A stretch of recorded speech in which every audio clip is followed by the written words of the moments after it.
আসসালামু আলাইকুম রহমতুল্লাহ বারাকাতু। আজকে আমি গরুর খাদ্য আনতে বা গরুর যে আমি যে ক্যালসিয়ামটা খাওয়াই, এর আগে আপনারা বলছিলেন বা অন্য একটা কমেন্টে যে আসলে আপনি ভাই গরুর কি ক্যালসিয়াম খাওয়ান। আমি খুবই সাশ্রয় মূল্যে যে ক্যালসিয়ামটা খাওয়াই সেটা হচ্ছে লাইমস্টোন। আর এই লাইমস্টোন সচরাচর সব জায়গায় পাওয়া যায় না, এই কারণে আমি হচ্ছে লাইমস্টোন আনার জন্য সাভারের যে নামা বাজার, ওই নামা বাজারে গেছি। সেখান থেকে হচ্ছে আমি এই লাইমস্টোনটা আনতেছি। যেহেতু আমরা গেছি 115 কেজির মতো লাইমস্টোন নিছি, দুই ভাগে ভাগ করে। এবং আপনাদের দেখাচ্ছি এখান থেকে আমি বিভিন্ন ধরনের খাদ্য নিয়ে থাকি, আর বিভিন্ন ধরনের সমস্ত খাদ্য পশু খাদ্য পাওয়া যায় খুবই সাশ্রয় মূল্যে, এই কারণে আমি এখান থেকে নিয়ে থাকি।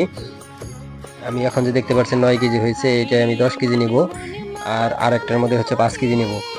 এইভাবেই আমি আমার গরুকে খাওয়াবো, আর এটা আমি সারা বছর খাওয়াই থাকি। আল্লাহর রহমতে দুধের যে কোয়ালিটি সবসময় ভালো থাকে, একরকম থাকে। আলহামদুলিল্লাহ, আল্লাহর কাছে লাখ লাখ শুক্রিয়া যে আমি গরু বাছুর বা আমার যে পশুপ্রেমী হতে পারছি, এতে আলহামদুলিল্লাহ। এই দেখেন গরুর বিভিন্ন ধরনের যে খাদ্যগুলো আছে সব রাস্তাতে স্যাম্পল দেওয়া থাকে, এগুলো আসলে আপনারা দেখে শুনে নিতে পারবেন। ভুসি আছে অনেক কোয়ালিটির বা খাদ্য অনেক কোয়ালিটির আছে, এগুলো দেওয়া থাকে, আপনারা দেখে শুনে বুঝে নিতে পারবেন। আর খুবই সাশ্রয়ী মূল্য, আপনারা চাইলে এখানে আসতে পারেন এবং সাশ্রয়ী মূল্যে খাদ্যগুলো সংগ্রহ করতে পারেন।